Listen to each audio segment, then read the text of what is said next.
Barra de Opinión presenta. Usted se ausentó de México, se autoexilió. No, pero bastante empujado por las propias, llamémosle, circunstancias. Ajá. Muchos Peor mexicanos que eso, perdieron sus ¿sabe que alguien me dijo una frase que a mí siempre me ha consternado? Los mexicanos tenían una gran esperanza, fe. Con la crisis de 95, se avergonzaron de haber tenido fe. Raúl, tenía un mote. Imagínese. Mr. 10%. El que se llevaba una comisión del 10% por hacer encontrarse a los empresarios con el gobierno. ¿Usted le parece, a distancia, le parece justa esa Mire, Sabina, a mi definición? hermano le hicieron todas las acusaciones posibles. Usted lo ha visto. Y de todas, excepto una, ha salido exonerado. ¿Sabe cuándo se produjeron los mejores movimientos republicanos? Cuando la república estaba en riesgo. Y hoy está.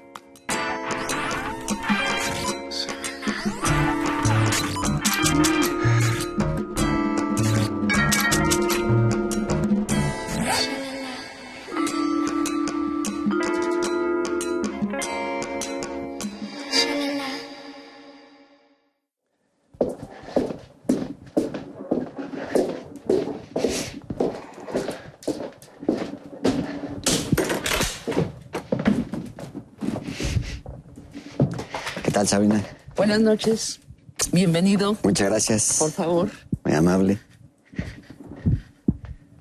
Aquí tenemos un buen vino tinto. Algo escuché de que aquí siempre tienen el buen gusto de ofrecer un vino de buena calidad y sobre todo mexicano. Qué gusto estar aquí. Muchas gracias por la invitación. Muchas gracias por venir, expresidente Salinas.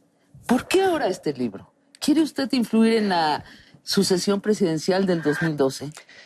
Su pregunta es pertinente, Sabina. Yo entiendo que en los tiempos que vivimos, ese es uno de los temas en los que ciertos círculos más hablan sobre ellos. Pero este es un libro más para la próxima generación que para la siguiente elección.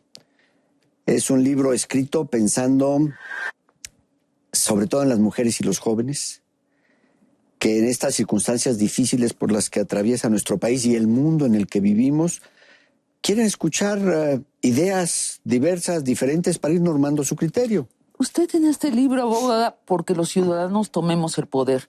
¿Se ha puesto usted del lado de los ciudadanos? Quiero decirle algo. Los ciudadanos comunes lo vemos a usted como un personaje misterioso, entre telones de dudas. Yo quisiera hacerle las preguntas que los ciudadanos comunes nos hacemos acerca de ustedes antes de sumergirnos en su libro. Y ojalá usted disipe esos telones de duda, ¿le parece? Me gustaría mucho, Sabina.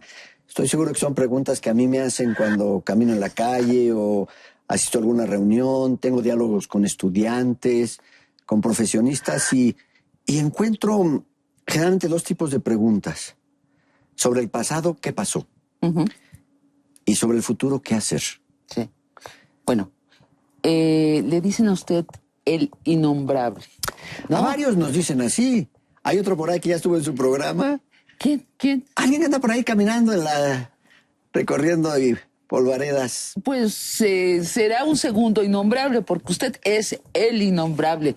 Ya lo bautizaron al otro también. No vamos a hablar de él esta noche, pero ahí anda. Ya se imaginó quién es, ¿verdad, Sabina? Así, por la sonrisa me di cuenta. Hablo. Bueno, pero de usted se murmura que está detrás de hechos políticos muy importantes, se especula que es el priista más poderoso del país, y sin embargo, no hay ningún político que salga a la luz pública, a la prensa, y diga: ayer cené con Salinas, ayer tuvimos una reunión con Salinas, ayer acordamos un grupo con Salinas. ¿Le debe chocar a usted ser el innombrable, a poco no? Fíjese qué curioso, Sabina. Yo estoy sobre todo en el tema del debate de las ideas. Ese es el que a mí me interesa fundamentalmente. Y es cierto, en ocasiones hay personas diversas que se me acercan para conversar, para dialogar, y en consecuencia yo siempre estoy abierto al intercambio de ideas. Y en ese sentido, pues mi ánimo es ese, el de compartir, el de dialogar. Pero también usted mueve cosas Ay, en la acuérdese, política. Sabina, ¿no decían que cada vez que venía yo temblaba? Era Sí, para ¿no? reírse, ¿no? No, Y sin no. embargo lo decía. Bueno, ahí van algunas especulaciones y usted nos dice sí o no. Fernández de Ceballos, ¿trabaja para usted? ¿Es su operador? Mire, Diego Fernández Ceballos está pasando por una circunstancia muy difícil. Así es. Él y su familia. Lo que yo puedo expresar es mi deseo de que pronto esté nuevamente con nosotros, con plena salud y siga participando activamente en la vida de nuestro país. Y en esa actividad política, ¿sí tiene relación con usted? ¿Se han vuelto amigos a lo largo de los años? Él fue uno de los dirigentes del Partido Acción Nacional que de manera más activa durante mi gobierno estuvo a favor del diálogo, de la construcción de consensos y de que el país diera pasos hacia adelante, pensando siempre primero en México y después en su partido. Es decir, Diego es un agente que ha sabido siempre anteponer el interés superior de la nación al partidista o el personal. Claro, ahorita él está ausente en nuestra vida pública, seguramente regresará. ¿Han colaborado recientemente? Dialogar con él como con muchos más siempre. Pero no, Diálogo ¿no es sí. su operador? Diálogo siempre. Y Sabina, yo creo que no hay que confundir la posibilidad de hablar, de disentir, de opinar, con encontrarle otras explicaciones. Son ánimos de encontrar ideas esclarecedoras. Hace 20 años usted puso a Elbaester Gordillo a la cabeza del Sindicato Nacional de Trabajadores de la Educación. Actualmente, ¿usted sigue mandando a Elbaester? Fíjese nomás qué expresión, Sabina. Ya Puso. empezó mal, porque dijo, usted puso. Acá, En fíjese, realidad, aquí estuvo el licenciado Bartlett y nos contó No me la diga. complejidad del proceso. Ok, no la puso. Ajá. Se tuvo que quitar, se decidió quitar a Jongitud y entonces, digamos que se apoyó a Elbaester para que ella tomara ese sitio. Era una notable dirigente magisterial, miembro del sindicato. Con sus bases maestra. propias. Sí, y sin lugar a dudas. Pero ¿sigue usted mandando sobre Elbaester? Este Gordillo es una gente que trabaja activamente con su propia personalidad de independencia y con grandes responsabilidades. Hace 20 años ¿Le puedo también. hacer una pregunta, Sabina? Sí. ¿Y el vino es nada más para verse o también para tomarse? No, acá le serví su vino, por favor. Ay, perdón, ¿eh?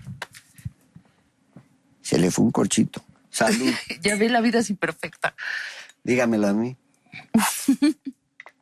Sí. Hace 20 años ¿Es Merlot? es Merlot. Ay, Es buen vino, ¿eh? bueno. ¿Es el Baja California? No puedo ni siquiera decir el nombre, no me es permitido, pero es muy bueno. Ah, es Baja Baja Californiano, Qué efectivamente. buenos vinos se hacen en Baja California. Así es Sabina. un orgullo para el país, ¿no?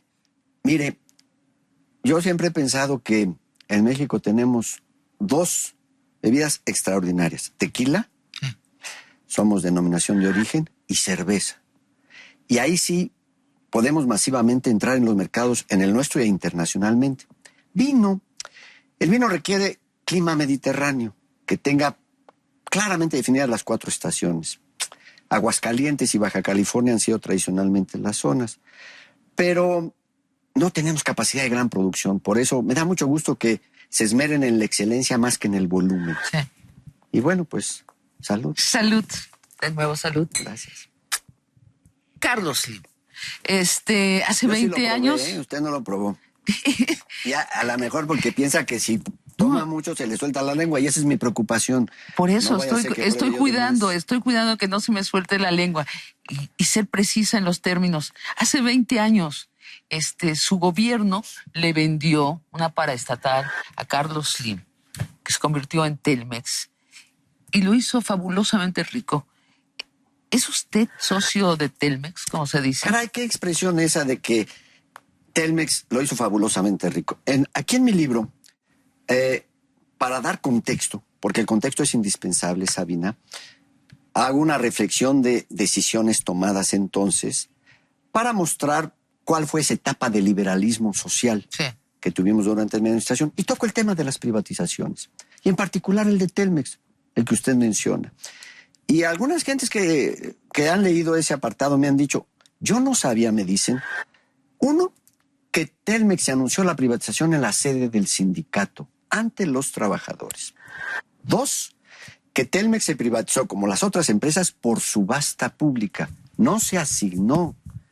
por una subasta pública. ¿Por qué? Porque la Constitución exige que se obtenga el mejor precio para la propia nación. 3, se auditó el resultado de la subasta pública y los que quedaron en segundo y tercer lugar reconocieron la transparencia del proceso. Y al final se le informó al Congreso de la Unión en los llamados libros blancos de cómo se realizó la privatización. Y una cosa muy importante, Sabina, todos los recursos de las privatizaciones se utilizaron para pagar deuda interna que era muy alta y de esa manera tener ahorro permanente, ya no pagar tasas de interés y los intereses que tanto absorbían del presupuesto público y poder tener recursos para la obra social sin déficit fiscal. ¿Es usted? Y ahora le voy a responder el caso ¿tiene concreto de usted Telmex. acciones de Telmex? Usted tenía acciones de Telmex y no lo sabía. ¿Verdad Sí, que pero sí? bien poquitas. ¿Sabe qué? Cuando privatizamos Telmex, 40% de la empresa ya era propiedad del público. Y porque se acuerda, cuando uno gestionaba su teléfono, compraba acciones. Sí. 40% de la empresa era propiedad del público. La otra parte que se privatizó, el grupo que la ganó, encabezado por el señor Slim, compró el 5% de la empresa. ¿Ya ve? 5%. Otro 5% France Telecom, la empresa estatal francesa, y el otro 5% Southwestern Bell. Aquí en el libro se detalla. Así que esa idea de que se le asignó a una persona y esa empresa fue su propiedad total está totalmente equivocada. No lo dije así. No, yo sé que usted no, Sabina, pero yo estoy aprovechando también Así es. para hacer algunas precisiones frente a esos estereotipos Así es. que se han creado y que no corresponden a la realidad. Y que es una narrativa infantil de nuestra historia, ¿no? Los buenos y los malos. Yo creo que tenemos que ir más allá y hablar de la complejidad de un país amplio, la economía, una de las economías más grandes del mundo. En su época, la octava economía. Décima. Sí. Actualmente la 12ª. 14ª. Sí. Hablaremos también de ese declive económico. ¿Es usted consejero de Peña Nieto? ¿Le acerca usted aliados? Yo procuro estar dispuesto al diálogo con todos aquellos que tienen interés en que conversemos algo, como hoy aquí en esta muy grata reunión, Sabina, y doy nuevamente las gracias por ella. Y entonces, pues, doy opiniones, nunca consejos. ¿Sabe por qué? Porque yo estoy convencido que lo importante es estar dispuesto a dialogar, escuchar la opinión ajena, considerarla y aportar el juicio que uno considere producto de su experiencia, de lo que ha estudiado y de lo que trata de comprender del entorno tan complicado en el que vivimos. Pero hasta ahí, ¿es usted ahora un expresidente reposado en su biblioteca? No toma decisiones, no dice yo voy a apoyar a esta persona activamente. ¿No lo hace así? Tomo decisiones como la de sentarme con un horario fijo para hacer las investigaciones. 10 años me llevó, Sabina, a hacer la investigación sobre este libro. 954 hojas. Tiene 975.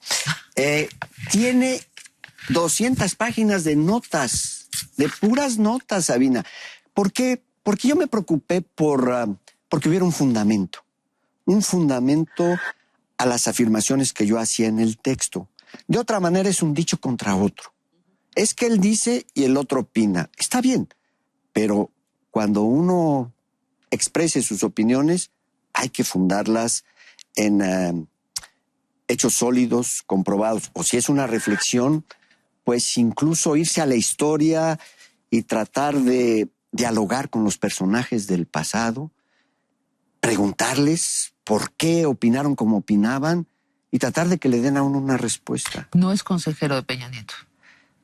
Trato de ser consejero de mí mismo y a veces ni ahí puedo. No, consejos no doy, ¿sabes? Consejos no doy. No da consejo. Comentarios y opiniones. Pero ha estado cerca de Peña Nieto. Es un priista. No me diga que usted me va a hablar también de la foto esa que fabricaron, en la cual... Bueno, quitaron a una persona del ¿verdad medio, que ¿verdad? sí? No, bueno, pues sí, es un ¿Sabe Photoshop. quién lo dijo? ¿Quién lo escribió por primera vez? Katia de Artigues. Katia de Artigues, Así que es. por cierto le extrañamos hoy. Así es. Yo quiero expresarle, Sabina, que Katia fue muy insistente en venir a este programa, en invitarme al programa. Sí. Ella fue tenaz. En el 15 de septiembre pasado, la celebración del Bicentenario de la Independencia, en que el señor presidente tuvo la gentileza de invitarme a Palacio Nacional. Ahí, al terminar la ceremonia del grito, Katia me abordó, siempre muy oportuna y muy gentil, y me dijo, oiga, ¿cuándo vamos a platicar? Y le dije, Katia, a fin de año voy a publicar mi nuevo libro. Le ofrezco que cuando esté publicado tendremos ese diálogo al que me invita. Sí, Katia le manda muchos saludos. Está en Argentina, tiene un asunto de amor importante. ¡Qué bonito! Su pareja tiene ciertas dificultades físicas. Qué pena. Y entonces está acompañándolo y lamenta no estar acá. Pero si es una cuestión de amor, justifica totalmente, ¿verdad?, su ausencia. Absolutamente. Y solo podemos desearle lo mejor en la recuperación de su pareja. Ya va muy bien su pareja. Usted fue el Lula da Silva de los años 90. Fue el presidente más exitoso, más modernizador, más prestigioso de Latinoamérica. Un año después que sale usted del gobierno, hay niños pobres, limpiaparabrisas, con máscaras de Salinas de Gortari. En un año se volvió usted el villano predilecto. Creo que usted mismo puso esa expresión en el lenguaje público. Repetí porque alguien la usaba. Pero es justa, ¿no? Se volvió el villano predilecto. ¿Cómo vivió eso? Usted ya ha escrito de los mecanismos de ese suceso, pero personalmente, ¿cómo vivió eso? Muy difícil porque por esas mismas circunstancias familiares me vio obligado a tener que dejar el país para que, presionado por las circunstancias, tuve la solidaridad de mi familia durante esos años tan difíciles. ¿Encarcelaron a su hermano Raúl? Así es, y ahora sabemos que fue por una acusación fabricada. Al testigo de cargo, la autoridad lo sobornó con $500,000. Fíjese nada más, con un cheque de la autoridad, se lo dieron al testigo de cargo por $500,000. Este linchamiento, ¿desde dónde fue orquestado? Mire, Katia. Sabina. Qué bueno que ese lapsus nos sirve para volver a recordar a nuestra amiga. Así. Sabina, 95 fue un año muy difícil para los mexicanos. Ha sido el año de la crisis más severa desde la Revolución Mexicana. Yo no conozco ningún otro país que en tiempos de paz haya padecido una migración tan severa como la que México sufrió, y esos mexicanos que tuvieron que emigrar padecieron a partir de la crisis de 1995. Entonces, ¿por qué le menciono esto de la crisis, Sabina?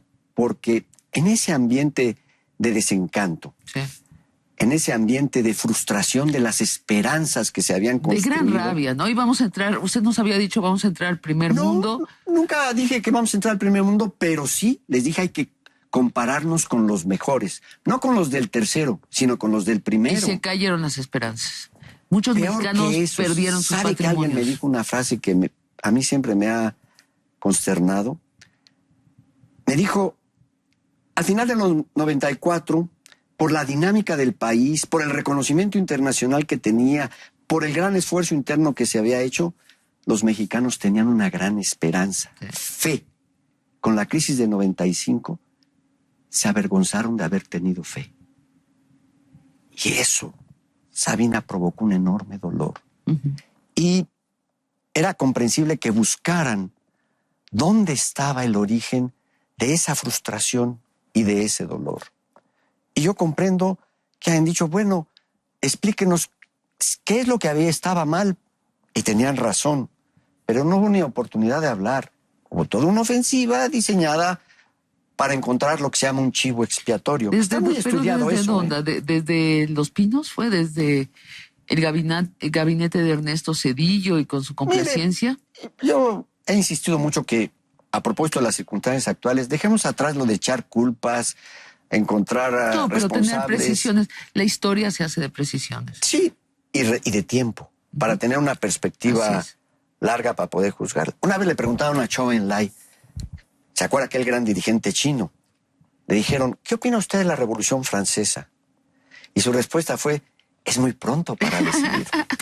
Así que toma tiempo. Esperemos que cuando el tiempo lo permita, Sabina, se haga un balance objetivo, equilibrado de qué pasó entonces ¿Qué fue lo que falló? Pero ¿cómo lo vivió usted? Háblenos del nivel personal. Usted se ausentó de México, se autoexilió. No auto, pero bastante empujado por las propias, llamémosle circunstancias. Ajá. Sí fue muy difícil, Sabina, estar fuera de México. ¿Se sintió incomprendido?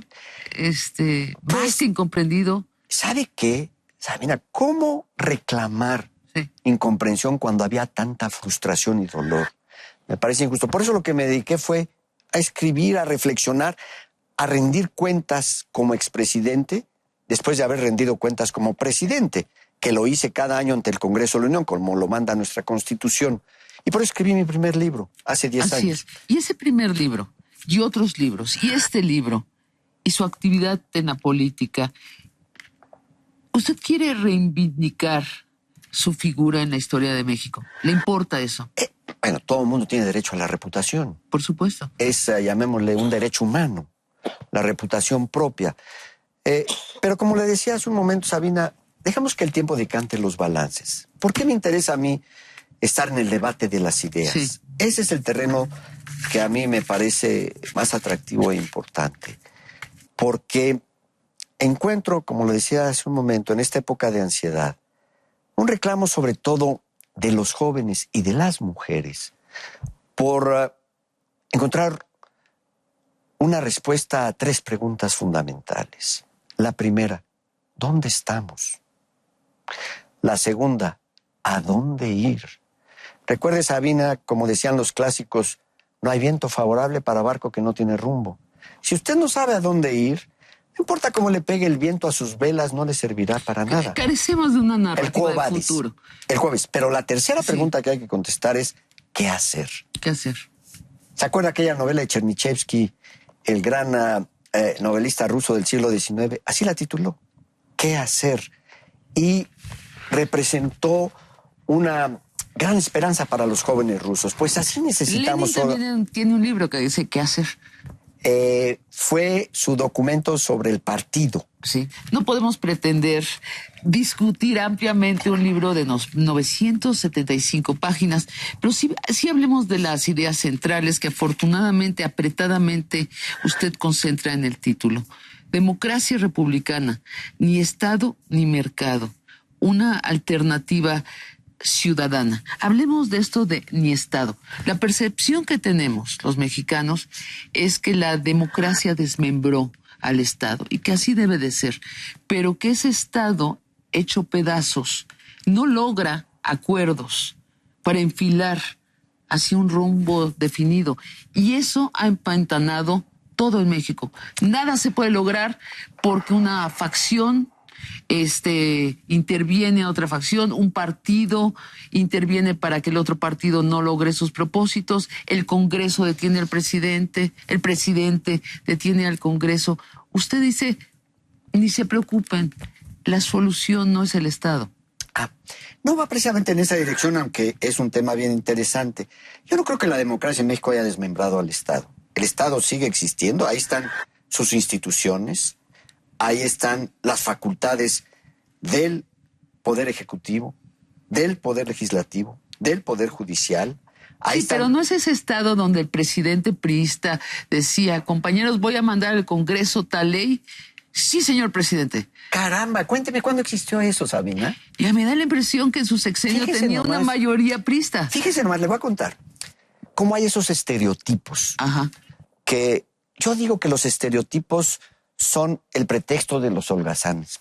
Porque para no analizar, para no reflexionar, repiten un estereotipo y con él se quedan. Y existe ese estereotipo, el presidente omnipresente. Déjeme contarle. Entre 1988 y 91, el PRI tuvo una mayoría en la Cámara de Diputados de solo 5 diputados, mayoría simple. Y logramos hacer grandes reformas constitucionales que requieren 2/3 partes de los miembros de las cámaras. ¿Cómo es posible que lo hayamos logrado? ¿Sabe cómo? ¿Cómo? Con una intensa negociación, con una persistente diálogo, convencimiento, escuchando el argumento de la otra parte y la propia. Y había que empezar por negociar, Sabina, con los del propio partido del Expresidente, presidente. y yo me voy a Déjame detener nomás, largamente en esos mecanismos que parece que se han ausentado en nuestra política. Sí me pero voy no son los mecanismos, sino la negociación, Sabina. Nada más para terminar con esto del presidente omnipresente. Omnípodo. Hoy, como ha dicho alguna historiador, la presidencia imperial, qué Enrique título Krause. tan simplista y forma parte de los estereotipos que provienen de la incapacidad para hacer un buen análisis histórico y también político. Bueno, nos vamos a detener en serio en lo que logró su presidencia. Uy, que no yo acabamos creo, de acabar entonces. No, pero tengo un resumen muy bueno Porque me va a permitir hacerle unos comerciales. A ver, dice usted también ni mercado. Y esto es una sorpresa, porque usted fue el presidente que abrió México al libre mercado. Usted desestatizó la economía y abrió las puertas al comercio internacional con el Tratado de Libre Comercio. Y dice ahora, tampoco es el mercado la solución. A ver, que me parece muy pertinente su pregunta. ¿Saben? Ni Estado ni mercado. ¿Quiere decir esto que se niega del Estado y se niega del mercado? No. ¿Qué es lo que pasa? Estamos viviendo un golpe de péndulo. Durante los pasados 30 años, o menos, se dijo la solución es el mercado. Así es. ¿Verdad? Y de repente en 2008 viene una crisis financiera mundial que hace, y se resume en el titular de uno de los periódicos financieros más importantes del mundo, el Financial Times, que decía, hay que nacionalizar para salvar al libre mercado. Fíjese nomás, el péndulo se movió del mercado al Estado. Y ahora tenemos que al presidente Obama le dicen socialista. Y que dicen que ya el Estado... Imagínense. Pero los americanos le dicen socialista. ¿Ven los estereotipos? Hasta los que dan welfare. ¿Verdad? Bueno, ¿qué pasa? Este golpe de péndulo del mercado al Estado es un golpe de péndulo del neoliberalismo y de repente vamos al neopopulismo. Ya vivimos eso en México. Esas dos opciones. Ya hemos tenido la experiencia del populismo en los años 70 y del neopopulismo entre el 2000 y 2006 en la Ciudad de México, y ya hemos padecido lo que los analistas han llamado la década perdida con el neoliberalismo del 95 al 2006. El argumento de este libro, el que se propone, es ya no nos estemos viviendo entre golpes de péndulo de si es el Estado con los populistas, el mercado con los neoliberales. La verdad es que la solución está en la participación organizada de los ciudadanos. O dicho de otra manera, nadie hará por los mexicanos lo que los mexicanos por sí mismos no hagan. Y yo refiero una expresión del comandante de la nave Apolo 13. ¿Se acuerda aquella de Houston, estamos en problemas? Sí. Y que gracias al trabajo de equipo que hicieron en la nave y en tierra, lograron llegar hasta la luna y regresar sanos y salvos a la tierra. Cuando llegó el capitán, lo entrevistaron y le preguntaron, oiga usted, ¿y ustedes esperaban que un milagro los salvara? Y él respondió, no, mire usted, si todo lo hubiéramos depositado en un milagro, seguiríamos allá arriba dando vueltas. Dios ayuda a los que se ayudan, dijo el capitán. Es decir, hoy, en una situación tan difícil como la que vivimos, lo que se necesita es esa participación organizada de los propios ciudadanos, la sociedad civil, que obligue al Estado a servirle como lo necesita. La sociedad civil que logra enfrentar estos fenómenos cíclicos del mercado que tanto la lastiman, sobre todo a los trabajadores. Necesitamos una gran movilización social, organizada, ciudadana, pero no de acarreados como hacen los neopopulistas, ni una movilización por la vía de las encuestas solamente como hacen los neoliberales. No, esta es una alternativa que tienen que construir los propios ciudadanos. Déjeme hablar leí esa parte del libro, me parece muy, muy atractiva. Sí creo que estamos entrando al siglo XXI, donde los ciudadanos se van a empoderar, van a cambiar la pirámide y van a controlar a los controladores. Y me parece que sí, ese es el futuro. Sin embargo, le voy a poner un ejemplo muy concreto y muy doloroso para los mexicanos. El asunto de la seguridad.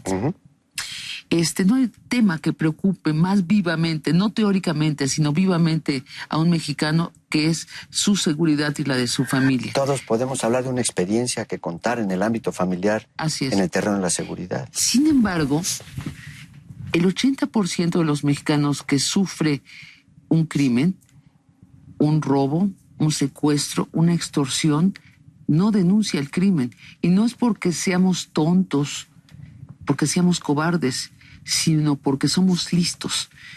Resulta que sabemos de cierto que las policías están coludidas con el crimen. Y sabemos que de las denuncias que sí se hacen, solo el 2% terminan en un criminal encarcelado. En esa situación real que estamos viviendo en México, ¿qué podemos hacer los ciudadanos? Práctico, que resuelva la situación. Uno por uno será muy difícil, ¿saben? Así es. La voz de uno aislado poco se escuchará. Pero ¿qué tal la voz de ciudadanos organizados? ¿Qué tal la voz de ciudadanos participativos que tengan la capacidad de expresar con claridad su posición y decir, por ejemplo, en mi colonia nos reunimos los vecinos, tomamos la decisión de hacernos escuchar con firmeza por la autoridad y de exigir resultados. Y queremos un policía de barrio que lo conozcamos y nos conozca y nos proteja. ¿Y que nos dé a nosotros cuentas? Eso es fundamental, la rendición de cuentas a la organización ciudadana. Le voy a dar un ejemplo para que vea que sí es posible. Esto no es una quimera. En Barcelona, en Porto Alegre, en Brasil, ya hay experiencias de lo que llaman los presupuestos participativos. ¿De qué se trata? Se organiza la comunidad, se organiza la sociedad, establecen sus prioridades y la autoridad les dice, los recursos que disponemos son estos. Y juntos, interactuando, definen cuáles son las prioridades, cuáles son los programas y cuáles son los recursos para los que alcanzan. Y una vez que juntos aprueban ese presupuesto en el ejercicio durante el año, la ciudadanía organizada le exige cuentas a la autoridad. Rendición de cuentas. Ahora, nosotros, sí se puede, Sabina. Sí, no, yo creo que sí se puede, pero tenemos problemas culturales graves. Por ejemplo, la simulación. ¿Qué pasó con ese famoso acuerdo por la seguridad que vimos en la tele, que todos los hombres fuertes y mujeres fuertes del país fueron y firmaron el acuerdo? A los 2 años les dijimos, ¿qué ha pasado? Y dijeron, son unos simuladores. Lo dijeron con todas sus palabras, dijeron, mienten y son incompetentes. No hay un solo gobierno estatal en este país que esté por encima del 5 de calificación. Están reprobados. ¿Qué hacer con esa desesperación que tenemos? Casi dan ganas de decir, bueno, si no funcionan las autoridades, no hay con quién hablar, entonces mejor que se vayan. Palabras de Martí, ¿no? El señor Martí, si no pueden renunciar. Hay que tener cuidado con las propuestas anarquizantes. Es muy porque es muy en el problemático. vacío ganan los otros. Yo creo que es totalmente válido ese reclamo y esa desesperación, y frente a ella hay que responder con la participación organizada, Sabina.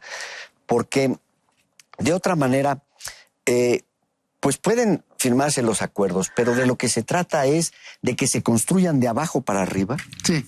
en un diálogo cara a cara, y aquí hay una sugerencia concreta de cómo hacerlo. Hay todo un capítulo dedicado a cómo construir la organización ciudadana, y no es una invención particular, sino producto de experiencias que ya existen en México, Sabina. Y aquí, por eso es tan amplio el libro, porque yo las presento y las documento, experiencias en México formidables de policías comunitarias en distintos ciudades del país que han funcionado muy bien, de organización productiva, de solución de la demanda del agua potable, de la calidad de la escuela, de mejorar el nivel educativo en el ámbito escolar, y todos son producto, de la organización y participación ciudadana. Hay que construirlo de abajo para arriba. Toma tiempo. ¿Y usted cree que los de arriba van a engancharse a los de abajo? Pues miren, la legitimidad del Estado depende del apoyo del pueblo. Esa es la que le da la legitimidad. Cuando el Estado tiene ese apoyo, tiene fortaleza hacia afuera para defender la soberanía de la nación. ¿Está hablando usted de un proceso de cuántos años? Por eso decía yo, más que pensar en la siguiente elección, esta es una obra para la siguiente generación. Sí, es una cuestión de años, Sabina, pero ya ve el refrán chino tan sabio. Si quieres caminar 1000 kilómetros, da el primer paso. Así es. ¿Y usted prevé que aquí aparezcan líderes Yo no creo que sea una cuestión de no es líderes o necesario. personajes iluminados, Ajá. sino de pueblo organizado. Eso es de lo que se trata. Y repito, no de acarreados, a partir Sí, de claro. ver les pasan lista y les dicen cuánto les va a tocar en su subvención. Eso no es pueblo organizado, eso es atentar contra la dignidad de las personas. Lo que se necesita es esta construcción de abajo para arriba, y aquí hay ejemplos concretos de México cómo se ha hecho. Y déjeme decirle una cosa, Sabina. Es impresionante cómo las comunidades México-estadounidenses, las comunidades norteamericanas de origen mexicano, están teniendo un florecimiento de la participación organizada extraordinaria. ¿Se acuerda que hace poco, por esta ley totalmente de corte racista de Arizona, por el simple perfil de una persona, detenerla para verla, hubo una manifestación enorme en Estados Unidos de más de 500,000 de personas? Eran producto de ese trabajo de base organizado. Sí se puede. A mí Sabina. me tocó estar en California, cerca de San Francisco, en una iglesia donde asistían solo mexicanos. Y en cierto momento... ¿Mexicanos o americanos de origen mexicano? Eso. ¿O combinados? O combinados, todas estas Porque también hay mezclas que se migrantes. están dando. Y se veían igual que en Chiconcuac, con sus jeans, con sus tenis grandotes, con sus cachuchas, sonrientes. Y en cierto momento el padre de la iglesia tomó el micrófono y habló pidiendo que se abstuvieran de entrar a un debate, que era un debate político. Y cuando terminó su discurso, pidió uno de los fieles el micrófono y le dijo: padre, con todo respeto, yo no estoy de acuerdo con usted.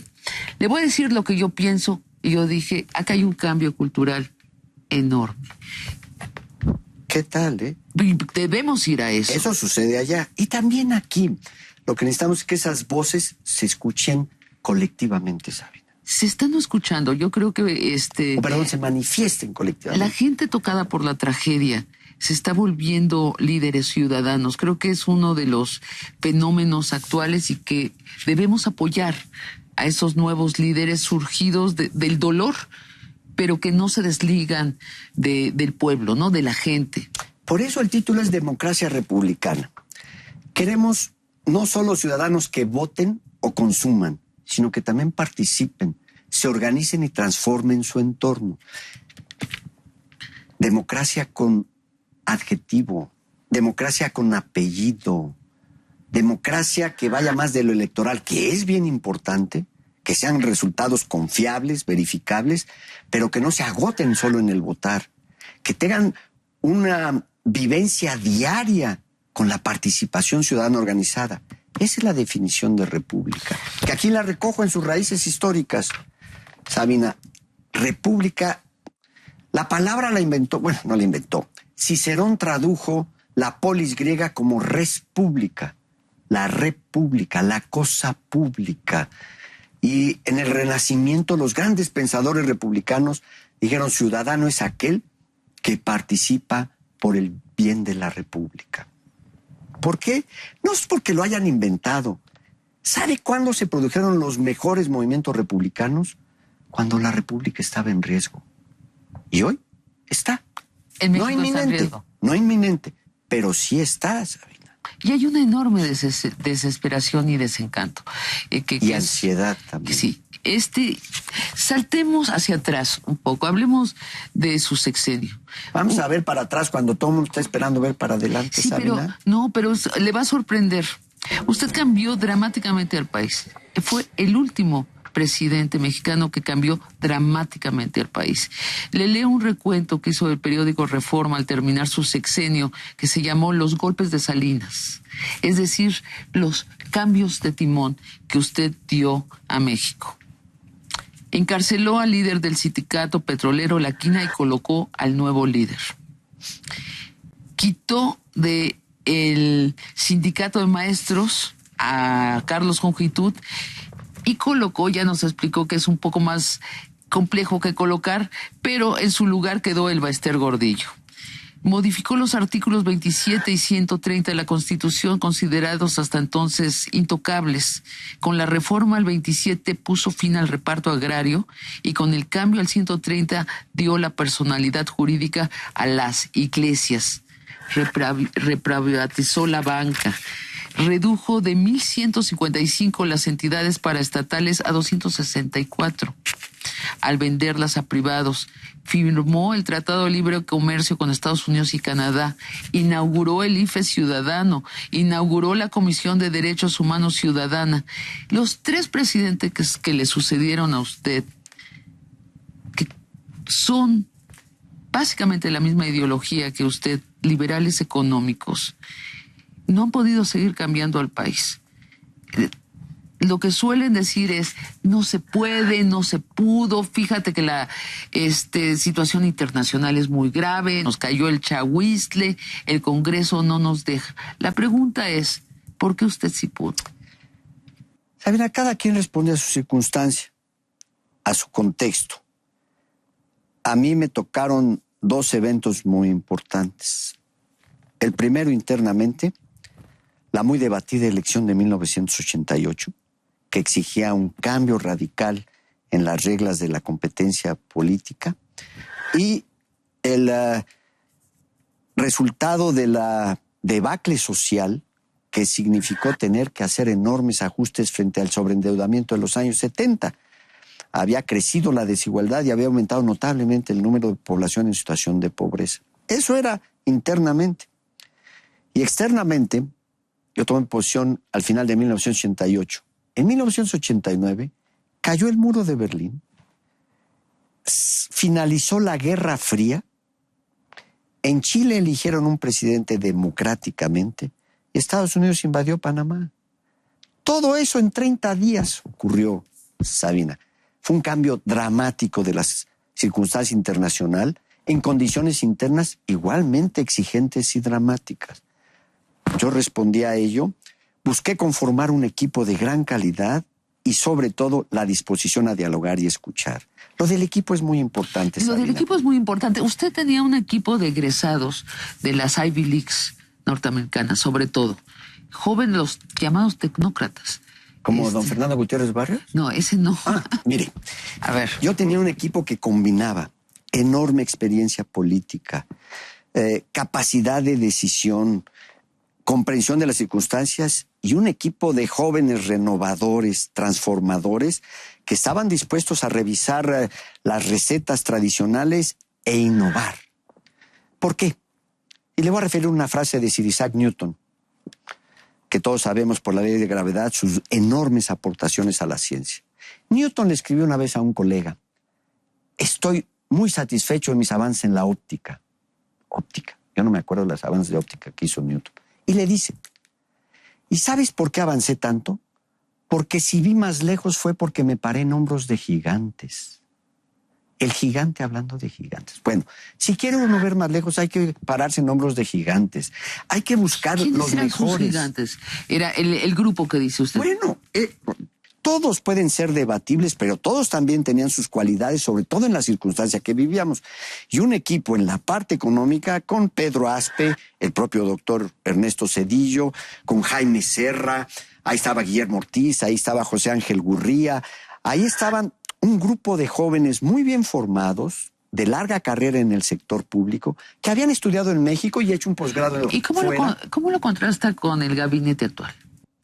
Pues eso que opine cada quien respecto a su propia circunstancia. Bueno, yo opino, o sea, son licenciados de universidades no tan importantes, con poca experiencia previa, con la virtud más grande que tienen es que son allegados al presidente.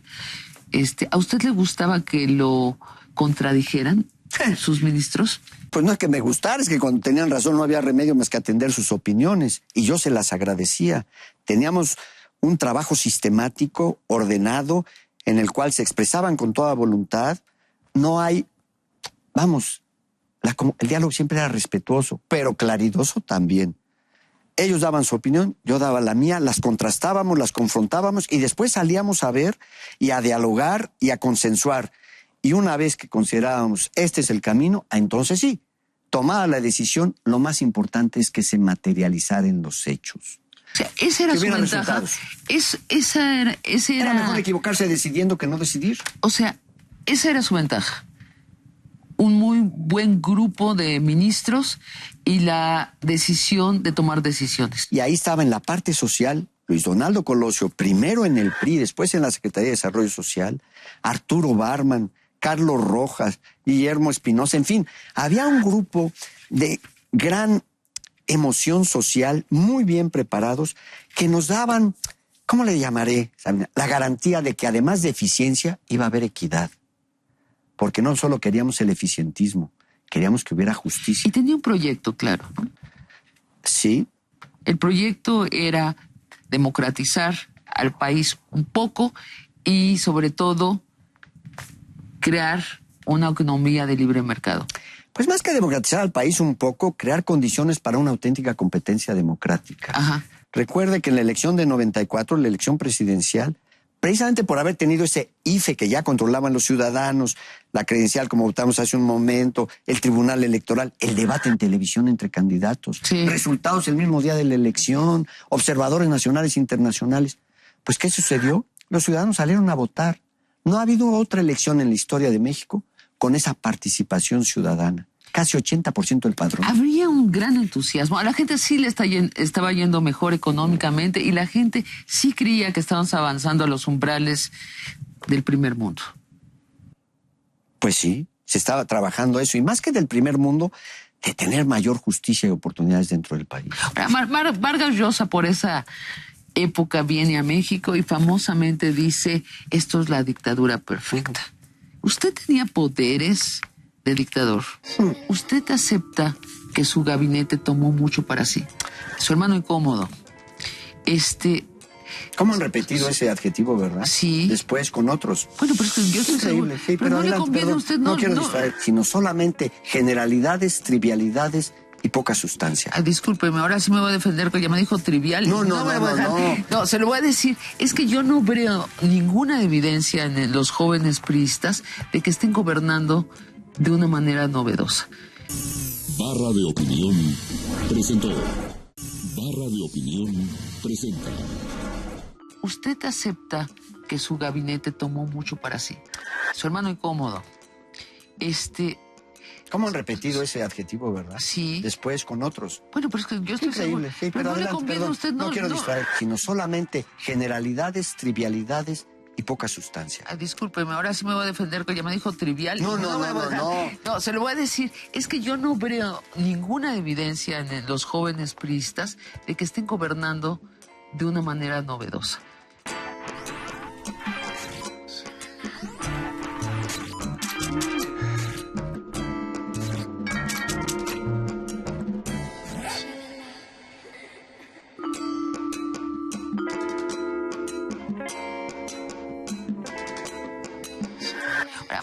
Vargas Llosa por esa época viene a México y famosamente dice, esto es la dictadura perfecta.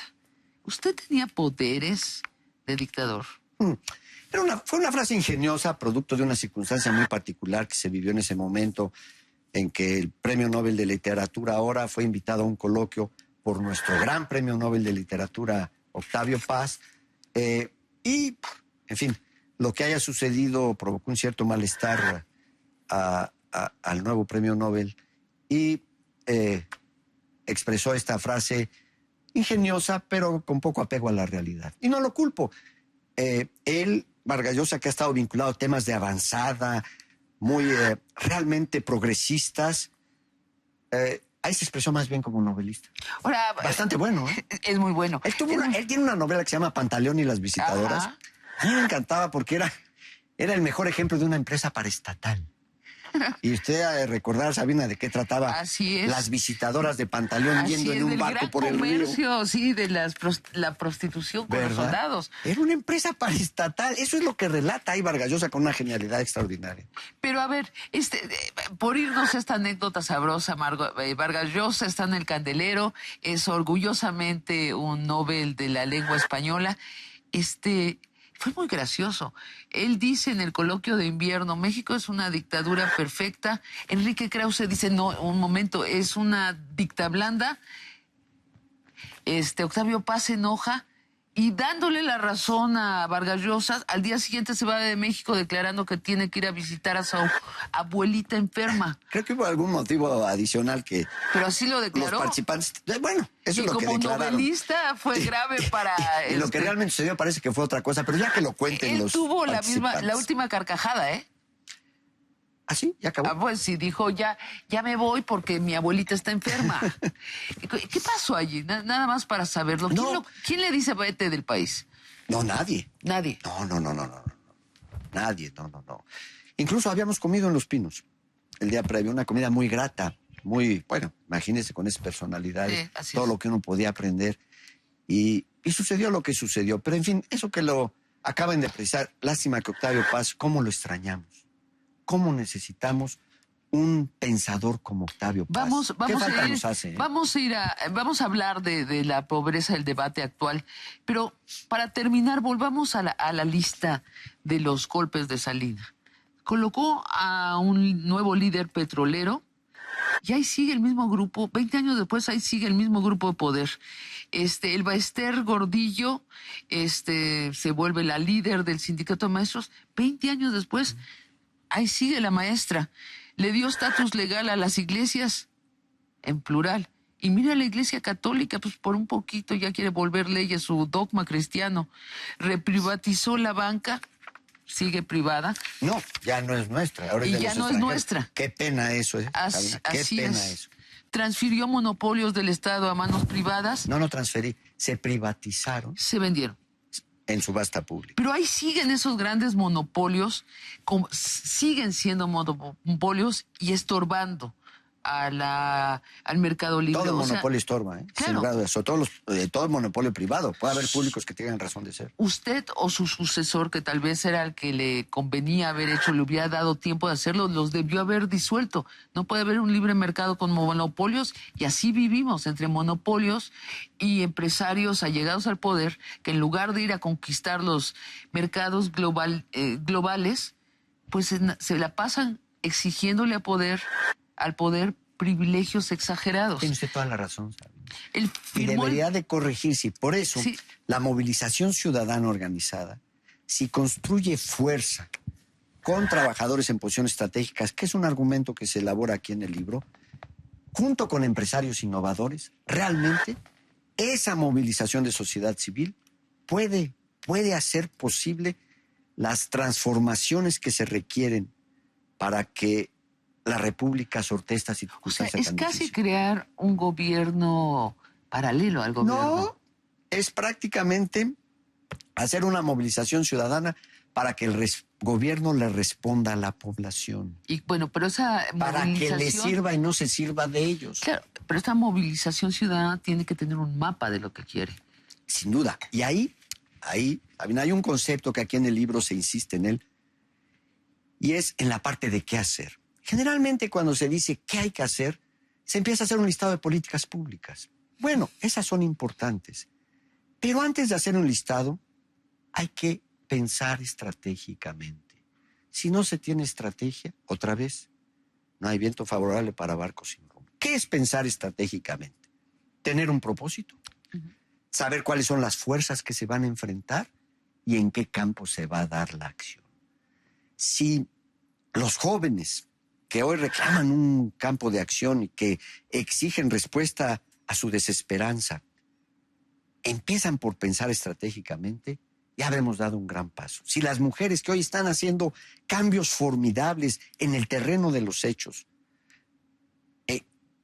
se apropian del pensamiento estratégico, Sabina, nos vamos a sorprender de lo rápido que vamos a tener claridad en el qué hacer, y entonces las acciones específicas, las políticas públicas se van a decantar con mayor claridad. Termino. Firmó el Tratado de Libre Comercio y ahí sigue sin revisión alguna. Hace 20 años. ¿No le extraña a usted la inmovilidad del país? El país se ha movido, sin lugar a dudas. ¿Se ha movido? Pero yo ahí diría también, ¿Se ha movido?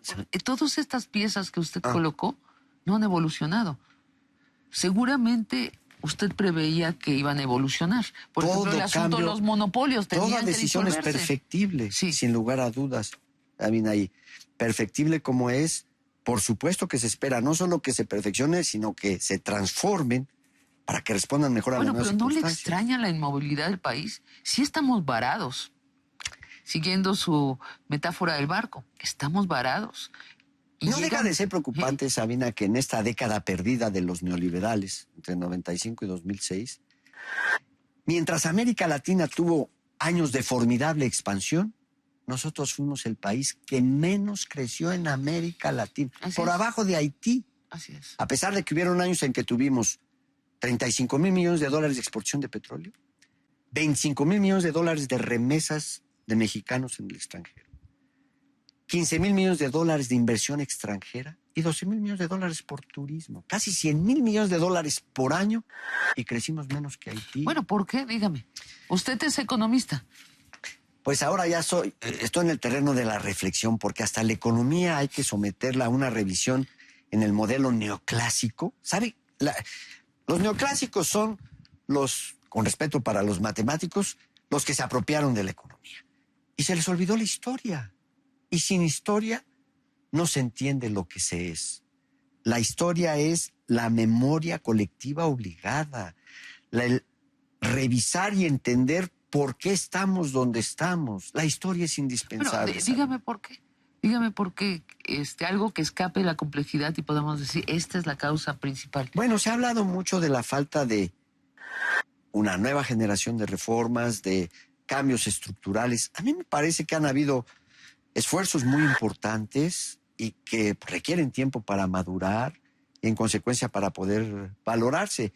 Yo no subestimo las reformas trascendentes que en este periodo de la legislatura actual se han logrado. A mí me parece que se ha avanzado más por la vía del diálogo y la construcción de consensos, el llegar a acuerdos y cumplir la palabra entregada.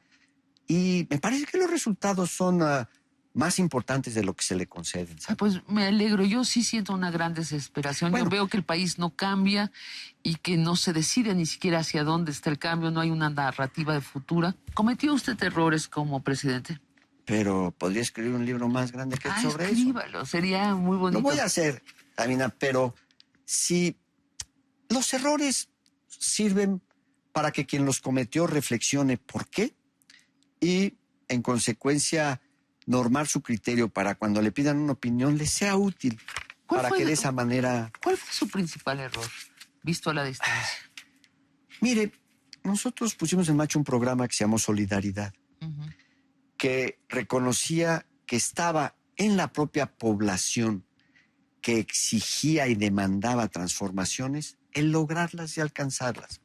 Es decir, pasar de ser objetos de los cambios a sujetos de las transformaciones. ¿Qué quiere decir esto en la práctica? Que cuando llegué a Valle de Chalco y me reclamaron que una población de casi 500,000 de habitantes no tenía agua potable, en lugar de decidir en los escritorios, este es el proyecto y mándense las cuadrillas que traduzcan el agua potable, los habitantes de Chalco se organizaron y ellos crearon comités por cuadra, por manzana, por colonia. Y con esos comités decidieron cómo abrir las cepas para que ahí se introdujera la tubería que venía adquirida. ¿Con qué iban a contribuir? ¿Con qué recursos? Aportando comida. Con trabajo. Con trabajo. ¿Y sabe qué? Cuando se terminó la obra de introducción de agua potable, hicieron una fiesta. Pero no para celebrar la acción gubernamental, sino para conmemorar el resultado que ellos habían alcanzado con su propio esfuerzo. Estaban celebrando su propia dignidad. No hay ningún error. Bueno, y ese programa de solidaridad que permitió llevar la electrificación a más de 25 millones de mexicanos y el agua potable a un número similar, rehabilitar 100,000 escuelas públicas, crear empresas sociales que generaran empleos, caminos rurales, pavimentación, alcantarillado. Yo recuerdo en Valle de Chalco cuando llegué y vi una niña llevar bajo el brazo un tabique. Le dije, ¿a dónde llevas ese tabique? ¿Van a arreglar tu casa? No, dijo, voy a la escuela y es en lo que me siento. Eso era dramático, Sabina. Por eso, con la movilización de maestros, padres de familia y los propios alumnos, rehabilitamos 100,000 escuelas públicas. ¿Por qué le pasó a Solidaridad? ¿Por qué desapareció? Porque fue un programa de gobierno y no se institucionalizó. Y no se apropiaron de él los propios participantes. Y ese yo reconozco que fue una insuficiencia que no atendimos a tiempo. Y por eso lo desaparecieron los neoliberales. Prefirieron el programa focalizado, que lo único que hace es que a ti te consideramos pobre, a ti no, a ti sí. Y los que son pobres estiren la mano y aquí el gobierno les va a llegar, les va a poner una dádiva en la mano. Eso es acabar con la ciudadanía. Esa es una mala clase de civismo. Pero eso es deshacer capital social. Se perdió tanto en términos del empoderamiento de la sociedad. Ahora, Carlos Monsiváis, con quien platicó usted tanto, alguna vez me dijo, lo que yo considero imperdonable fue la corrupción. ¿Usted acepta que su gabinete tomó mucho para sí? Mire, Sabina, mis colaboradores fueron mexicanos comprometidos con su trabajo, honestos, dedicados.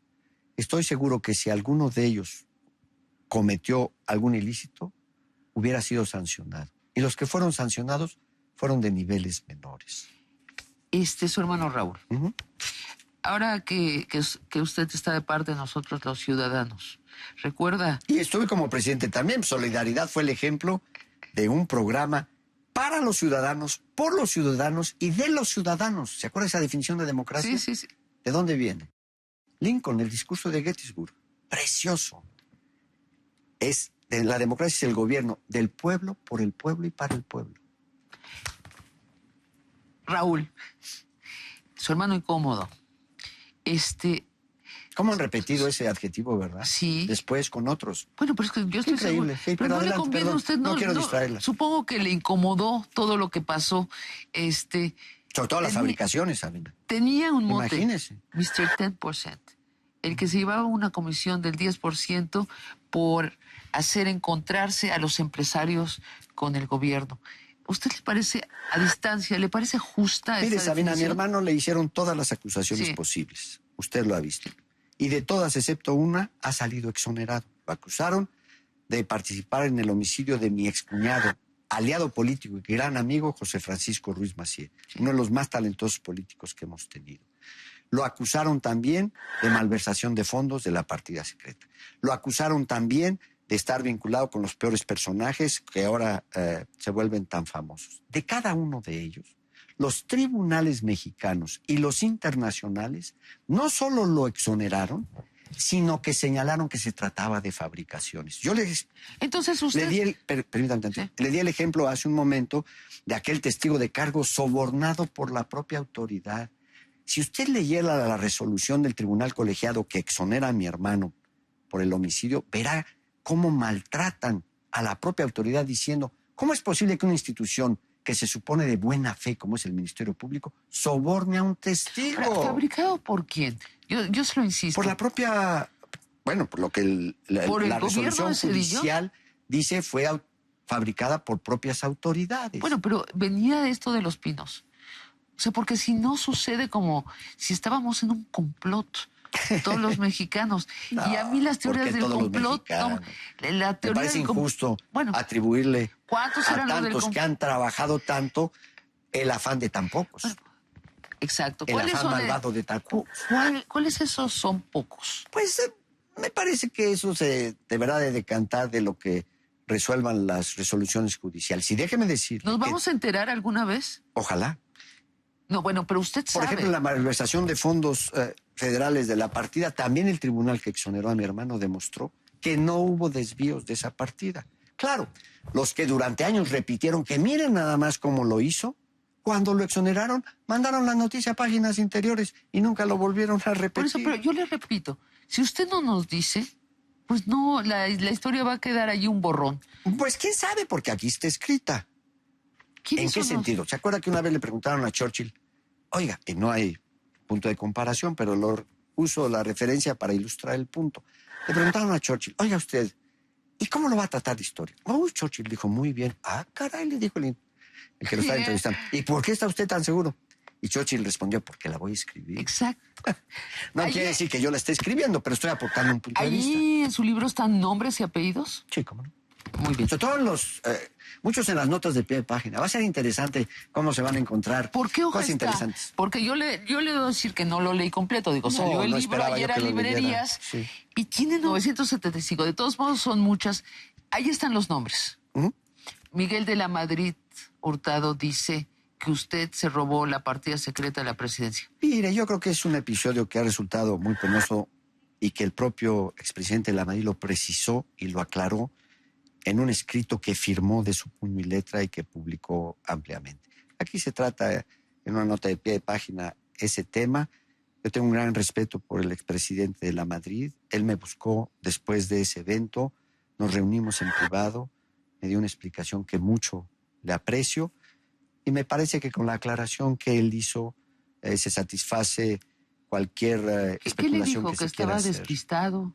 O si yo le digo a usted, no me haga caso porque yo digo muchas mentiras, incluida esta. Quedó muy dudoso ese incidente. A mí no quedó dudoso porque él expresó con claridad cuál era su estado de salud en el momento en el que le hicieron esta... Qué curioso que le hicieron esta entrevista y nunca mostraron el video, ¿verdad? Curioso. En fin. No, sí, es curioso. ¿Verdad? Tiene usted razón. Sí. Tendríamos derecho a ver cómo fue, Pues en qué sí, estado digo, en estaba un el acto de expresidente. honestidad periodística deberían de haber mostrado totalmente pues lo que habían hecho.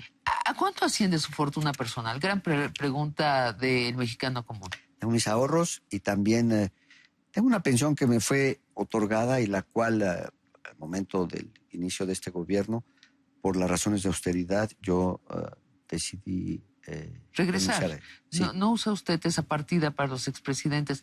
Sin No, embargo, yo no la uso. ¿Cuánto gasta al mes? Para darnos una idea. Si le dijera las finanzas familiares, entonces ya me metería yo en problemas, porque entonces a lo mejor me iban a reclamar un extra. ¿Y cómo voy a resolver eso? Bueno, ¿de qué se gana usted la vida? Se la digo de otra manera.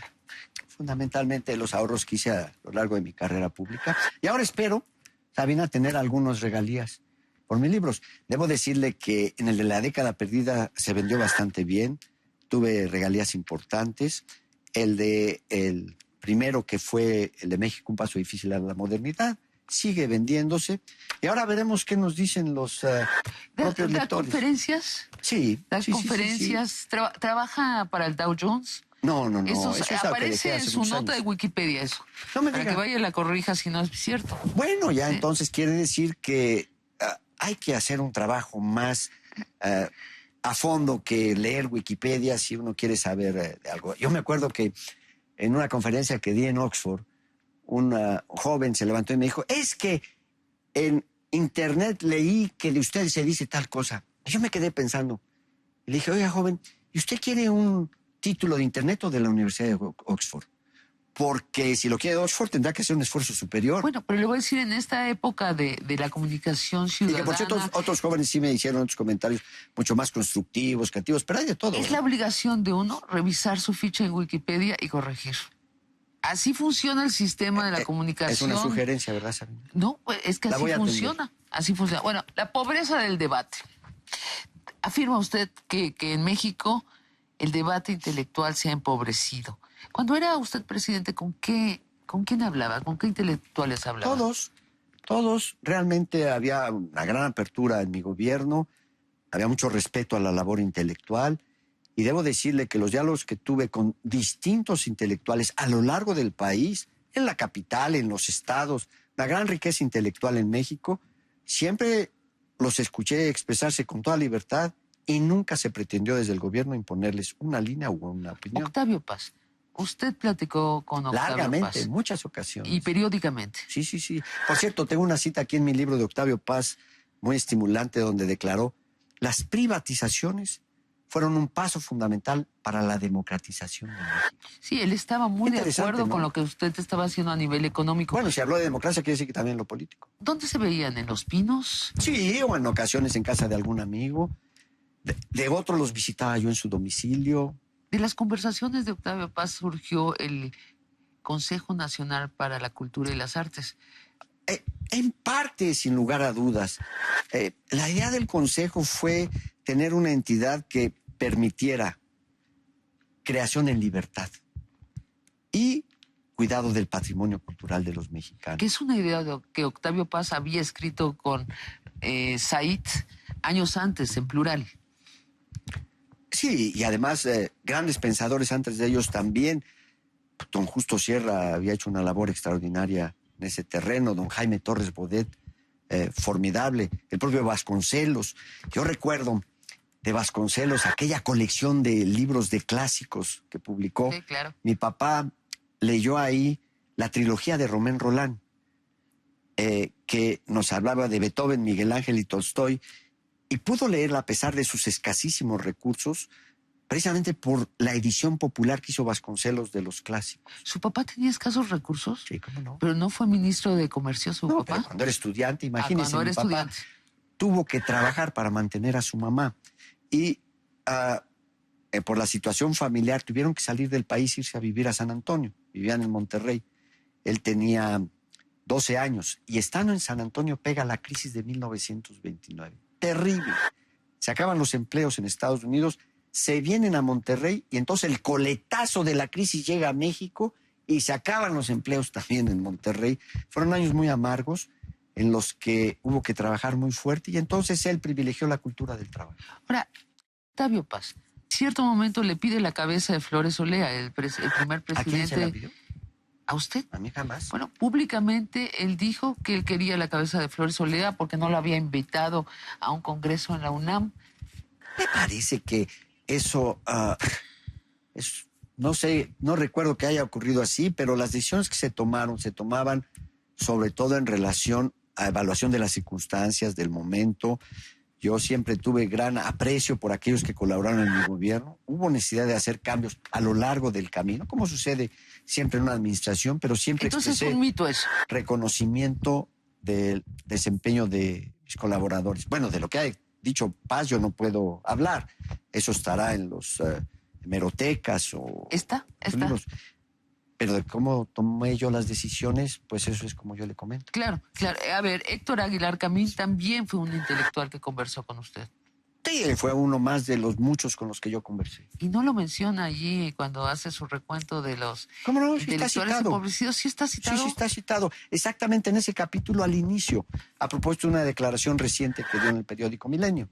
Y no culpo que no lo haya encontrado, porque me imagino que está usted en el proceso de leerlo. Carlos Monsiváis.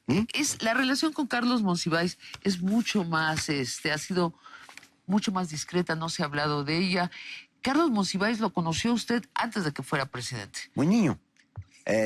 Yo recuerdo que había una relación cercana entre Carlos Monsiváis y mi papá, y a mediados de los años 60 platicaban mucho sobre cine, y yo era estudiante, había terminado la preparatoria, iniciaba en la Escuela Nacional de Economía de la UNAM mis estudios de licenciatura, y me encantaba escuchar los diálogos entre ese joven intelectual formidable que era Carlos Monsiváis y mi papá, ya un hombre mayor. En la presidencia, Monsiváis siempre mantuvo una distancia sin lugar a dudas respetable, pero eso no obstó para que en ocasiones que tuvimos reuniones en Los Pinos, él, con pleno respeto a su autonomía como intelectual, participara en ellas y todos nos beneficiáramos de sus juicios y sus opiniones. Jesús Rodríguez, usted le invitó a Los Pinos disfrazada, ella lo caracterizaba en el bar El Hábito, y existe esa famosa fotografía de ella y él, perdón, ya me confundí, de usted y de ella haciendo una caricatura, pues que más bien era hiperrealismo. Se sentaron los dos a platicar en tono Carlos Salinas de Gortari. Pues ya no me acuerdo, Sabina, cómo estuvo, pero ¿sabe? Era muy Hay que tener divertida esa capacidad foto. de reírse de uno mismo, sin perder el respeto a la investidura que el pueblo de México le ha otorgado. Pero esos diálogos eran muy, yo les diría hasta educativos, Sí. porque se podía aprender mucho escuchándolos. Había una gran diversidad de opiniones y con enorme libertad para expresarlas. Yo creo que el debate sí se ha empobrecido y también se ha vuelto estridente e iracundo, y lo atribuyo yo a que el presidente Fox y el presidente Calderón, los presidentes de la democracia, los presidentes panistas, han puesto muy claro que no escuchan a nadie más allá de su círculo íntimo. Y si los intelectuales no se sienten escuchados por el poder, una de dos, no se afanan, cambian de tema, o se desesperan y empiezan a ser iracundos. Cada uno en nuestros diferentes ámbitos de trabajo, de realización, debemos buscar cómo contribuimos al debate de las ideas. Y al hacerlo, pues, esforzarnos porque sea documentado, porque sea serio, porque tenga realmente un reflejo en la realidad y en hechos comprobables, para que no sea todo especulación, que no es mala el reflexionar, pero si solo son trivialidades, si solo son superficialidades o si solo son estereotipos, pues se queda todo el mundo con ellos y parece que es la explicación de temas tan complejos como usted decía al principio. Pero también el poder tiene estereotipos sobre los intelectuales. Hay evidencias claras que estos gobiernos no consideran que los intelectuales son parte de las soluciones políticas. Yo creo que es importante, debatir, escuchar y además recrear las corrientes de intelectuales a lo largo del país. Yo recuerdo... Muchas gracias, César. Muy amable. No voy a pensar el auditorio que nos bebimos toda esa cantidad. Lo que pasa es que me habían servido mucho menos cuando llegué. No, claro que sí. Esta es la segunda botella, la otra la editamos. La magia de la televisión la editamos. Me decía usted. Yo recuerdo haber hecho una presentación de mi libro previo en Chihuahua y ahí tuve oportunidad de hablar con varios escritores, pensadores, intelectuales del Estado, muy preocupados con la situación, sin lugar a dudas, muy creativos, muy alertas sobre el entorno, entendiendo el ámbito nacional. Y algo muy importante, Sabina, tenemos que recordar que en México, por nuestra circunstancia geográfica y por nuestra historia, lo que sucede fuera cuenta mucho adentro. O dicho de otra manera, en el terreno político, la política es geopolítica. Y para el trabajo intelectual, para la reflexión, para el debate de las ideas, es indispensable siempre ubicarse en el contexto internacional que se está dando. De otra manera, no se comprenderá suficiente lo que está pasando dentro si no volteamos a ver lo que está pasando afuera. Claro, no quiero decir con esto que hay un determinismo de que lo que sucede adentro es solo reflejo de lo de afuera, pero sí hay una gran influencia y hay que considerar en la reflexión y en los análisis. ¿Usted ha leído Un futuro para México, escrito por Jorge Castañeda y Héctor Aguilar Camín? No, todavía no lo leo. Lo debía leer. ¿De veras? Es un libro, se lo recomiendo, de verdad.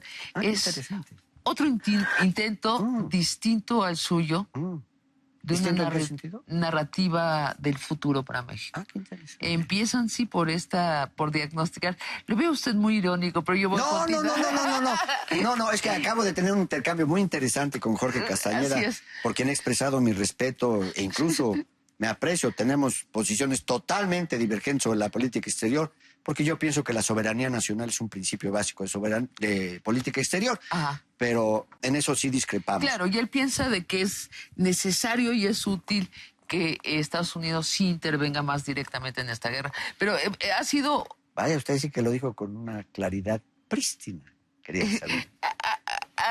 Sí, ha sido un debate público y será muy interesante. A mí me parecen muy importantes esos debates y mientras sean con menos eufemismos y con mayor claridad, menos ideologizantes y más aterrizados, será mejor.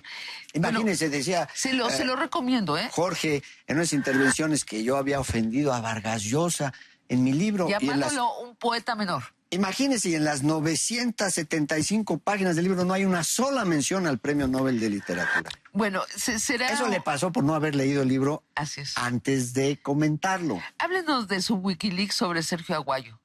Lo acusa de ser informante de una agencia norteamericana. No, yo no le hago ninguna acusación a Sergio Aguayo. A ningún intelectual le hago ninguna acusación. Yo reproduzco comentarios que se han hecho.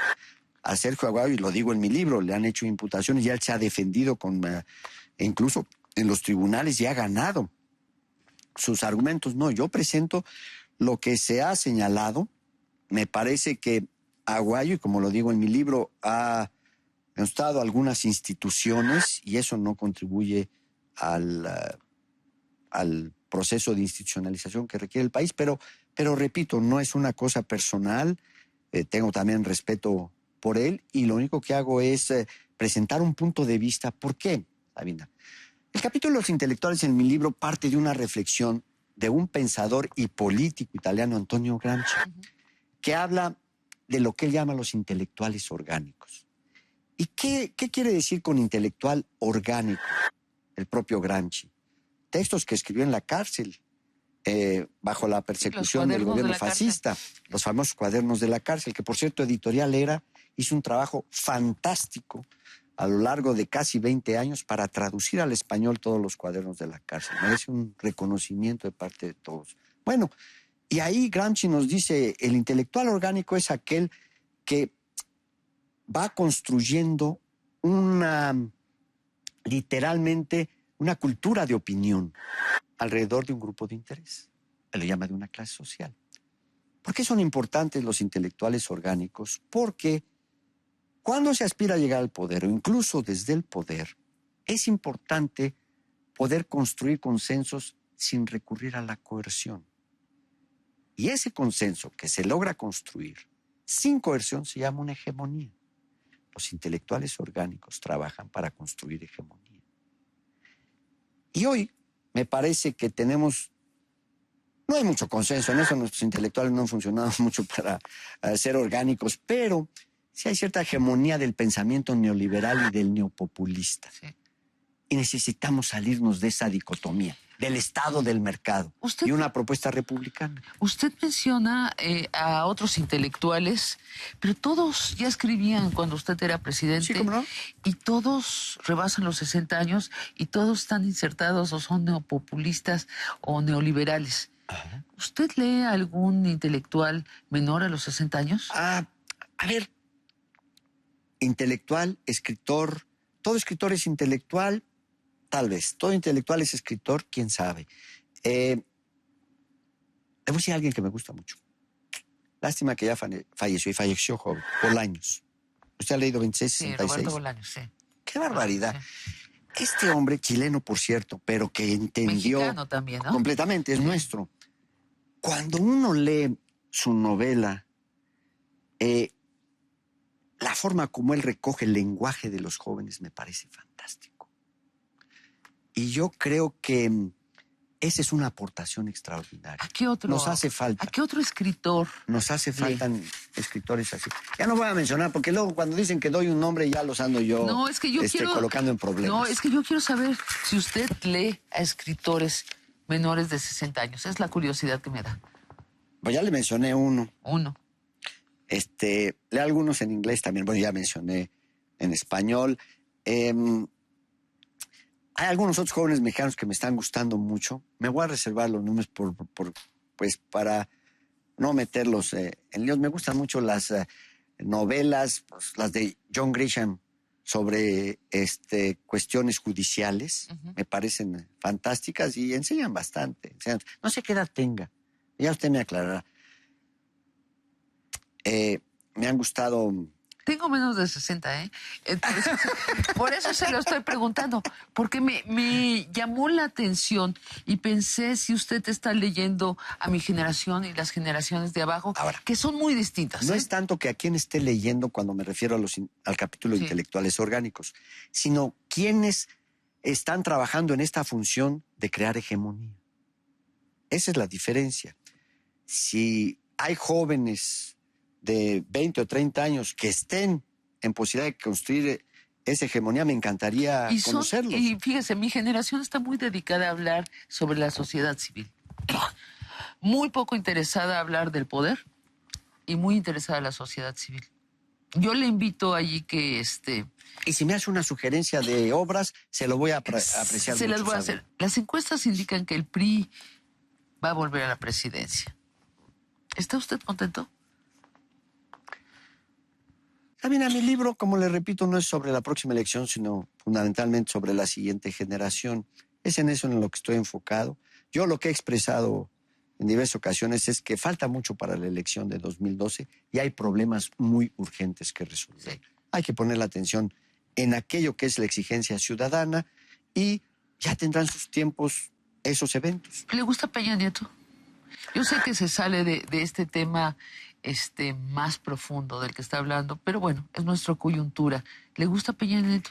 Yo le repito, Sabina, en mi reflexión lo que estoy buscando es ese horizonte de mediano y largo plazo. Esa foto donde está usted... Pero ándele, vamos a la foto, vamos a la foto. Eso sí me interesa, porque Katia fue la que exhibió Así es. la mentira, la fabricación de quien anda presentando la foto en las plazas públicas. Es una foto fabricada. Y fíjese, es una foto mentirosa. Pero y no le déjame nomás decirle. Hay muestra otro tipo de periodismo, ¿no? O Katia no se preguntó, sí calculó, sí supo los efectos ideológicos que habría, pero dijo, yo hago periodismo. Esto es sacado en Photoshop y lo voy a publicar así. Cumplió su responsabilidad con sus propios lectores. Verdad. Con la verdad. Así es. Quien no cumple con la verdad es el que anda exhibiendo esa foto Así fabricada. Miente sin vergüenza. ¿Le gusta Marcelo Ebrard? Ebrard? Aquí, ¿eh? Marcelo Ebrard ha dicho que le gusta lo que está haciendo en la ciudad.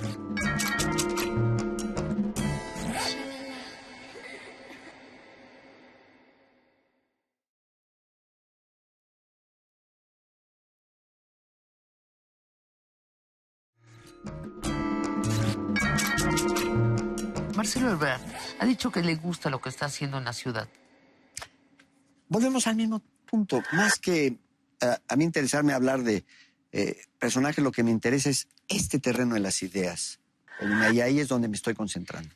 Bueno, ¿le gustan las leyes que en el DF Marcelo impulsó? Estas leyes que precisamente dan mucho más libertades a los ciudadanos.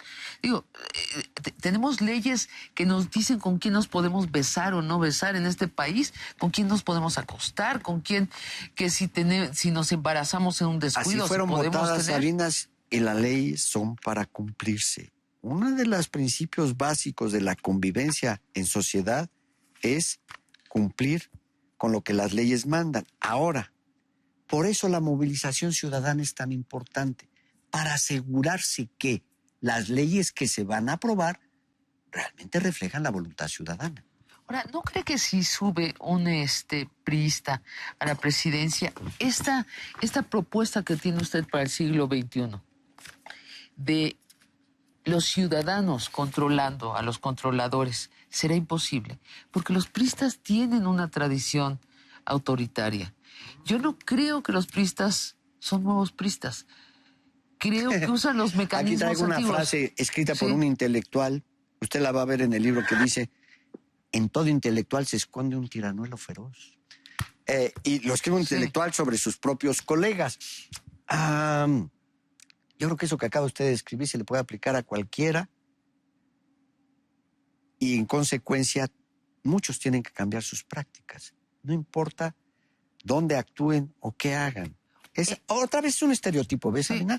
Se dice, esos de antes eran así, y no se preocupan en ver cómo era antes realmente, cómo se hacían las cosas, sino solamente generalidades, trivialidades y poca sustancia. Discúlpeme, ahora sí me voy a defender, que ya me dijo trivial. No. No, se lo voy a decir. Es que yo no veo ninguna evidencia en los jóvenes priistas de que estén gobernando de una manera novedosa.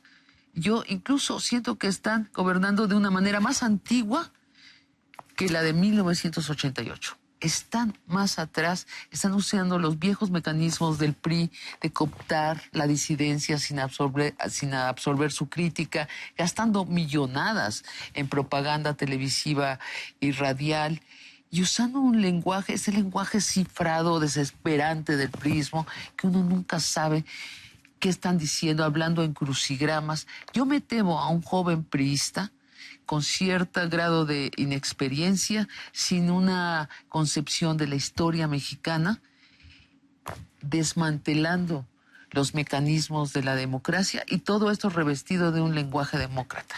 Dejemos que los ciudadanos en las urnas decidan y que ellos normen su criterio y evalúen en relación a lo que usted está diciendo. Y por cierto, en concepción de la historia, yo hago algunas reflexiones aquí en un capítulo que precisamente tiene como título un estereotipo: el PRI estuvo 71 años en el poder. Pero lo pone entre interrogaciones. Claro, porque lo voy a cuestionar a lo largo del capítulo. Y hago una reflexión sobre el proceso de independencia y el de Revolución Mexicana, tratando de encontrar el significado de esos dos grandes eventos en el año del Bicentenario y el Centenario, solo como una aportación para este debate de las ideas, Sabina. Las mujeres. ¿Sabe qué me decepcionó su artículo? Porque somos 50% de la población, o 52% según otras cuentas, y nos resumió en una hoja. ¿Acepta usted que nosotras estamos en la base de la sociedad tejiendo las redes de cooperación? ¿Acepta usted que hemos avanzado y empezamos a ver mujeres líderes? Pero no nos abre otro panorama. Somos el 50% de la población. Interesante lo que me dice Sabina, porque entonces los hombres me van a linchar porque van a decir no hay ninguna referencia a hombres en particular en todo el libro. Hombre, todo el libro sobre hombres. No. La el minoría. castellano utiliza el término ciudadanos para comprender a los hombres y a las mujeres. Cuando aquí yo hablo de una alternativa ciudadana, se refiere a ellas y a ellos. Sí. ¿Por qué singularicé aspectos concretos en el caso de las mujeres? Porque aunque el libro está dedicado a ellas a todo lo largo, también pensé que era necesario destacar ciertos aspectos. Y porque tenemos una condición especial, ¿no? Pero no los únicos. Ojalá en su próximo libro sí se introduzca más en la condición femenina. Pues me encantaría tener un diálogo más largo con usted para conocer mejor de esos temas. No quiero con esto decir que las mujeres son las que saben más de cosas, de temas de mujeres. Tenemos que saberlos todos. Así es. Lo que sí estoy convencido es que las mujeres tienen muchas cosas que enseñarnos en términos de liderazgo, de honestidad, de cumplimiento de la palabra y de la responsabilidad. Así es. Y yo pienso que también la sociedad tiene que ser mucho más realista en su impulso a las mujeres. Tiene que haber cuotas, pero ya lo platicaremos. ¿No le gustaría ser presidente nuevo para llevarla avante? Sabina, fue el honor más grande que he tenido en mi vida poder servir a los mexicanos desde la presidencia de la República. Es un honor que en México la Constitución establece claramente que solo se tiene una vez. Así que esa es la satisfacción que tengo y, les repito, he buscado rendirle cuentas a mis compatriotas tanto cuando fui presidente como ahora como expresidente. ¿Le gustaría participar en el nuevo gobierno?